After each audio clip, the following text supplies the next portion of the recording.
నమస్కారం TCN news కి స్వాగతం ముందుగా ముఖ్యాంశాలు ఎస్టీ ప్రజల వెనుకబాటుతనాన్ని పూర్తి స్థాయిలో తొలగించాలి భీమవరంలో అధికారులను ఆదేశించిన పశ్చిమ గోదావరి జిల్లా కలెక్టర్ నాగరాణి వర్గీకరణ తీర్పును పునఃపరిశీలించాలని కోరుతూ తణుకులో బంద్ను నిర్వహించిన మాలల ఐక్య వేదిక పాల్గొన్న దళిత నాయకులు కార్యకర్తలు దేవాలయాల పరిరక్షణ బాధ్యత ప్రజలదే తణుకు వెంకటేశ్వర స్వామి గుడిలో పిలుపునిచ్చిన ఎమ్మెల్యే ఆర్మిలి కలకత్తా మహిళా డాక్టర్ హత్యకు తణుకులో కొనసాగుతున్న నిరసన ర్యాలీలు దోషులను కఠినంగా శిక్షించాలని డిమాండ్ చేసిన ఉద్యమకారులు తాడేపల్లిగూడెం భారత్ బంద్ పాక్షికం కొన్ని కార్యాలయాలు మూతపడ్డా మరికొన్ని పనిచేశాయి పెంటపాడు మండలంలో ముగిసిన సర్పంచుల కార్యదర్శుల 3 రోజుల శిక్షణా తరగతులు ఆంధ్రప్రదేశ్ లో టెంపుల్ ఎకో టూరిజంలను అభివృద్ధి చేసేందుకు కృషి చేస్తున్న ప్రభుత్వం దేవరపల్లిలో స్పష్టం చేసిన రాష్ట్ర మంత్రి దుర్గేష్ కోనసీమ జిల్లాలో ప్రశాంతంగా ముగిసిన ఎస్సీ వర్గీకరణ వ్యతిరేక బంద్ ధర్నాలలో పాల్గొన్న మాజీ ఎమ్మెల్యేలు రాపాక కొండేటి గ్రామీణ ప్రాంత నిరుద్యోగులకు వరంగా ఉపయోగపడుతున్న జాబ్ మేళాలు రావులపాలెంలో పేర్కొన్న కొత్తపేట ఎమ్మెల్యే బండారు ఏలూరు జిల్లాలో స్వల్ప సంఘటనలు మినహా విజయవంతంగా ముగిసిన వర్గీకరణ వ్యతిరేక బంద్ ద్వారకా తిరుమల చిన్న వెంకన్న హుండీల ద్వారా 27 రోజులకు చేకూరిన 2,39,00,000 రూపాయల ఆదాయం కళ్యాణ మండపం ఆవరణలో నిర్వహించిన లెక్కింపు జిల్లాలో ఎస్టీ వర్గాల వెనుకబాటుతనాన్ని పూర్తి స్థాయిలో తొలగించేందుకు ఖచ్చితమైన చర్యలు చేపట్టనున్నట్లు జిల్లా కలెక్టర్ చదలవాడ నాగరాణి తెలిపారు. పశ్చిమ గోదావరి జిల్లా కేంద్రమైన భీమవరం గొల్లవానితిప్ప రోడ్డు ప్రకాష్ నగర్ ఎస్టీ కాలనీని సంబంధిత అధికారులతో కలిసి బుధవారం ఆమె సందర్శించి అనంతరం మాట్లాడారు. అక్కడ జీవిస్తున్న వారి జీవనశైలిని ఆశాంతం పరిశీలించారు. పిల్లలకు జనన ధృవీకరణ పత్రాలు ఆధార్ కార్డులు ఉన్నాయా, పిల్లలందరూ బడికి వెళ్తున్నారా, డ్వాక్రా గ్రూపుల్లో మహిళలు సభ్యులుగా ఉన్నారా అని అధికారులను అడిగి తెలుసుకున్నారు. అక్కడే ఉన్న రాజీవ్ క్రాంతి మున్సిపల్ ప్రాథమిక పాఠశాలను సందర్శించి ఉపాధ్యాయులను విద్యార్థులను పలు ప్రశ్నలు అడిగి జవాబులు రాబట్టారు. ఎవరికైనా అనారోగ్యం కలిగితే నర్సులు వస్తున్నారా, వైద్యం చేస్తున్నారా అని ప్రశ్నించారు. ఇక్కడ నివసిస్తున్న వారంతా డ్వాక్రా గ్రూపుల్లో సభ్యులుగా ఉండాలని సూచించారు. కలెక్టర్ వెంట మున్సిపల్ కమిషనర్ ఎం శ్యామల, జిల్లా స్త్రీ శిశు సంక్షేమ శాఖ అధికారి బి సుజాతారాణి, సహాయ కమిషనర్ ఏ శ్రీవిద్య, తహసీల్దార్ రావి రాంబాబు, మున్సిపల్ రెవెన్యూ మెప్మా అధికారులు ఉన్నారు. ఎస్సీ రిజర్వేషన్ల వర్గీకరణకు అనుకూలంగా భారత అత్యున్నత న్యాయస్థానం ఇటీవల ఇచ్చిన తీర్పును పునఃసమీక్షించాలని కోరుతూ మాల ఐక్య వేదిక ఇచ్చిన భారత్ బంద్ కు మద్దతుగా తణుకులో ఈ కార్యకర్తలు బుధవారం ప్రదర్శనలు నిర్వహించి ప్రభుత్వేతర సంస్థలను మూయించివేశారు. తొలుత మున్సిపల్ కార్యాలయం ఎదురుగా ఉన్న రాజ్యాంగ నిర్మాత డాక్టర్ బిఆర్ అంబేద్కర్ విగ్రహానికి పూలమాలలు వేసి ప్రధాన వీధిలో ర్యాలీ నిర్వహించారు. ఈ సందర్భంగా ఐక్యవేదిక జాతీయ అధ్యక్షులు తిర్రె రవిదేవ మాట్లాడుతూ వర్గీకరణ రాజ్యాంగ విరుద్ధమని అన్నారు.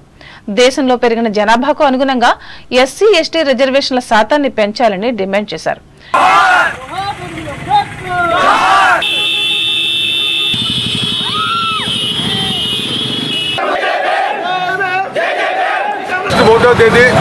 సుప్రీంకోర్టు ఇచ్చిన ఎస్సీ రిజర్వేషన్ వర్గీకరణ విషయంలో సుప్రీంకోర్టు ఇచ్చిన జడ్జిమెంట్ పూర్తిగా రాజ్యాంగ విరుద్ధమైనది.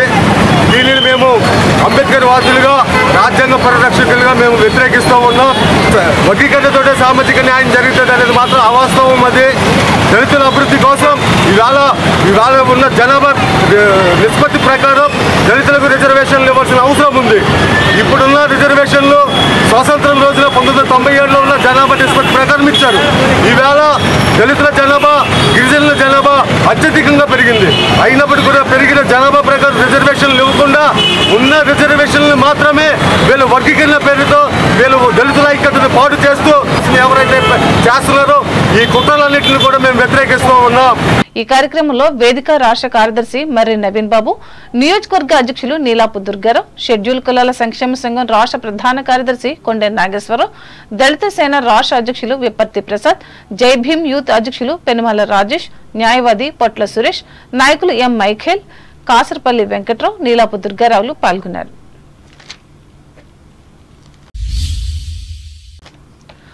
తణుకు వెంకటేశ్వర స్వామి ఆలయ ముఖద్వారంలో వ్యాపారవేత్త రోటరీ క్లబ్ అధ్యక్షులు ఆనందం మస్తాన్రావు ఆర్థిక సహకారంతో నెలకొల్పిన వాల్మీకి సహిత స్వామివారి ప్రతిమలను ఎమ్మెల్యే ఆర్విల్ రాధాకృష్ణ బుధవారం ఆవిష్కరించారు.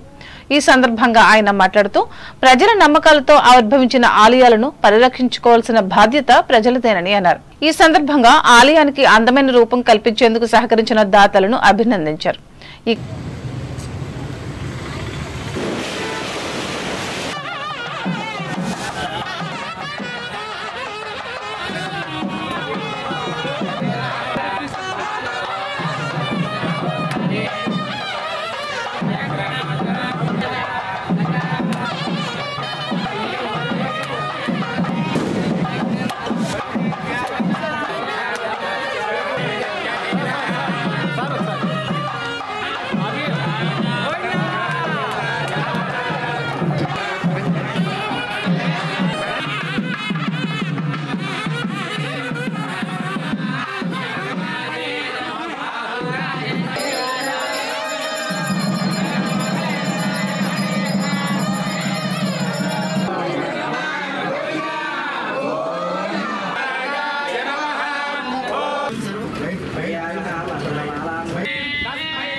వెంకటేశ్వర స్వామి దేవస్థానానికి ఈరోజు దాతలు మస్తాన్రావు గారు వారి కుటుంబ సభ్యులు కలిసి దాదాపు 3.5 లక్షల రూపాయల వ్యయంతో ఆలయానికి ముఖద్వారాన్ని నిర్మించి అది ప్రారంభోత్సవం చేయడం చాలా సంతోషమని సందర్భంగా తెలియజేసుకుంటూ మస్తాన్రావు గారికి వారి కుటుంబ సభ్యులందరికీ కూడా అభినందనలు తెలియజేస్తూ దాతల సహకారంతో దేవాలయం అభివృద్ధికి అనేక మంది ముందుకు వచ్చి ఈరోజు అనేక కార్యక్రమాలు చేయడంతో పాటుగా ఈ ముఖద్వారం కూడా గుడికి ఎంతో అందాన్ని తీసుకొచ్చే విధంగా కూడా ఉందని ఈ సందర్భంగా తెలియజేసుకుంటూ మంచి కార్యక్రమాలు చేస్తూ మస్తాన్రావు గారు వారి కుటుంబ సభ్యులందరూ కూడా భవిష్యత్తులో మరిన్ని సేవా కార్యక్రమాలు చేయాలని కోరుకుంటున్నాను. దేవాలయాల అభివృద్ధి అదేవిధంగా ప్రభుత్వం కూటమి ప్రభుత్వం వచ్చిన తర్వాత చంద్రబాబు నాయుడు గారు పవన్ కళ్యాణ్ గారు బీజేపీ సహకారంతో దేవాలయాల అభివృద్ధికి పెద్దపీట వేయడం జరుగుతుంది. ముఖ్యంగా చిన్న దేవాలయాల్లో ధూపదీప నైవేద్యాల కోసం 10,000 రూపాయలు ఇవ్వడానికి ప్రభుత్వం నిర్ణయం తీసుకుంది.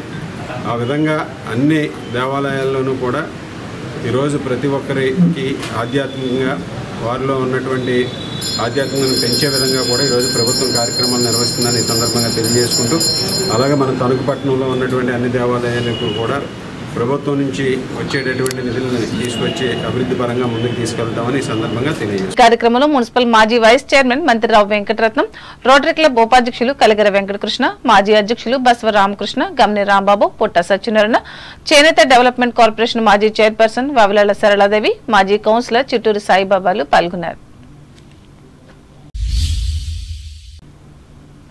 ఒకప్పుడు అభ్యుదయ భావాలకు కేంద్రంగా ఉన్న కలకత్తాలో ఇటీవల జరిగిన మహిళా డాక్టర్ హత్యకు నిరసనగా తణుకులో పలు సంస్థలు నిర్వహిస్తున్న ప్రదర్శనలు బుధవారం కూడా కొనసాగాయి.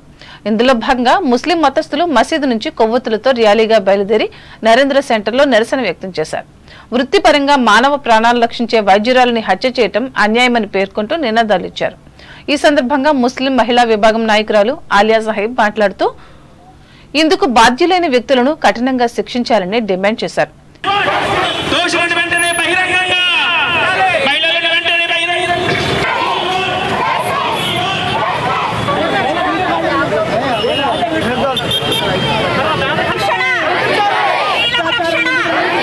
నుంచి 2016-2018 వరకు కూడాను ఆ కాలేజ్లో జరుగుతున్న ఆకృత్యాలు, అరాచకాలు, అవినీతి పనులు మొత్తం కూడాను బయటకు వచ్చాయి. అంటే అప్పటి నుంచి కూడాను కాలేజీలో ఏ విధమైన చట్టపరమైన చర్యలు తీసుకోకపోవడము, అక్కడ ప్రభుత్వం నిర్లక్ష్యం మొత్తం కూడాను మనకు కనిపిస్తుంది, ఇప్పుడు కనిపిస్తుంది. అయితే ఇది మొదటిసారి కాదు. వైద్య రంగంలో ఇంతకు ముందు కూడాను నిర్భయ, దిశ, ఈ విధంగా మనం చూసుకుంటే ఆయిషా మీరా, అలాగే ఆసిఫా, ప్రతి ఒక్కరి గురించి కూడాను ఇలా రోడ్డు మీదకి రావడం, చట్టాల గురించి మాట్లాడుకోవడం, ఇదంతా కూడాను జరుగుతుంది. ఎక్కడైతే స్త్రీ పురుషునితో సమానంగా విద్యను అభ్యసించాలి, స్వేచ్ఛగా జీవించాలి, వాళ్ళకు కూడాను సమాజంలో సమానమైన హక్కులు ఉన్నాయి అని చెప్పబడుతుందో అక్కడే బేటీ పడావ్తో పాటుగా బేటీ బచావ్ అనేది ముందుగా తీసుకురావాలి అని మేమందరం కూడాను కోరుతున్నాం. అలాగే ఇది న్యాయం అనేది దాచకుండా ఎవరైతే ఈ ఆకృత్యానికి పాల్పడ్డారో, ఎవరైతే పైశాచికానికి పాల్పడ్డారో వాళ్ళని తప్పకుండా బహిరంగంగా ఉరి తీయాలి అనేది మాత్రమే మేము కోరుకుంటున్నాం. ఈ కార్యక్రమంలో Muslim joint action committee convener Mohammed Abdul Rehman, నాయకులు మొహమ్మద్ రహీముద్దీన్, మొహమ్మద్ సాదిక్, మొహమ్మద్ కమాలుద్దీన్, మొహమ్మద్ రుక్సర్, మొహమ్మద్ అస్మా, మొహమ్మద్ సల్మా, మొహమ్మద్ ఫర్హానా, మొహమ్మద్ అమీనా, మొహమ్మద్ ఆసియాలు పాల్గొన్నారు. అలాగే సిఐటియు ఆధ్వర్యంలో కూడా ఈ పార్టీ కార్యకర్తలు నరేంద్ర సెంటర్లోనే వేరుగా ధర్నా చేసి మహిళా డాక్టర్ను మానభంగం చేసి హత్య చేసిన దుర్మార్గమైన సంఘటనకు ఆ రాష్ట్ర ముఖ్యమంత్రి మమతా బెనర్జీ రాజీనామా చేయాలని డిమాండ్ చేశారు. మహిళలకు రక్షణ కల్పించే చట్టాలు ఎన్నో ఉన్నప్పటికీ వినియోగానికి నోచుకోకపోవటం వల్ల అబల అన్యాయానికి గురవుతున్నట్లు ఎస్కే రజియా బేగం ఆరోపించారు. ఇప్పటికైనా ఆ చట్టాలను కఠినంగా అమలు చేసి రక్షణ కల్పించాలని కోరారు. ఈ కార్యక్రమంలో సంస్థ జిల్లా కార్యదర్శి పివి ప్రతాప్, నాయకులు కామన మునుస్వామి, పి దక్షిణామూర్తి, టి భారతి, గుబ్బల గోపి, టి దుర్గలు పాల్గొన్నారు.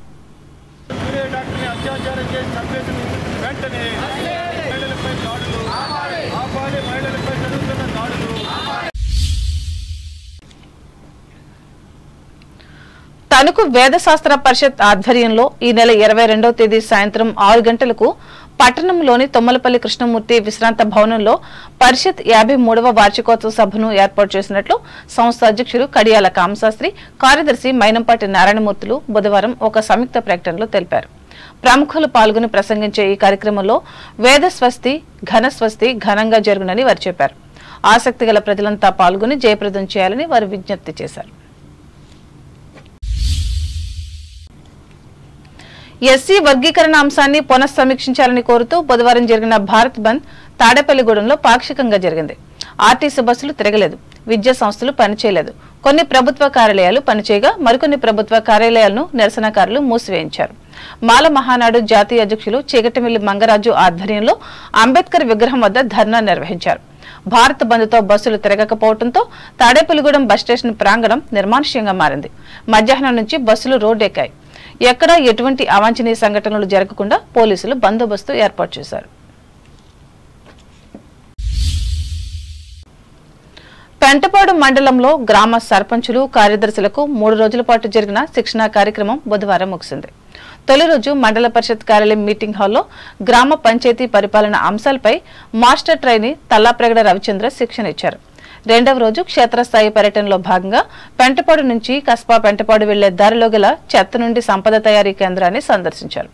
అక్కడి వరకు మాస్టర్ ట్రైనీ కుంచాల శ్రీనివాసరెడ్డి చెత్త నుండి సంపద ఎలా తయారు చేయాలనే అంశంపై అవగాహన కల్పించారు. మూడవ రోజు ఆన్లైన్ పరీక్షలో పాల్గొని సర్టిఫికెట్లు పొందారు. ఈఓపీఆర్డీ వైవీఆర్కే ప్రసాద్ సమాచార హక్కు చట్టం గురించి వివరించారు. ఈ నెల 23వ తేదీన నిర్వహించే గ్రామ సభలలో అందరూ పాల్గొనేలా చూడాలని ఆయన మాట్లాడుతూ సూచించారు.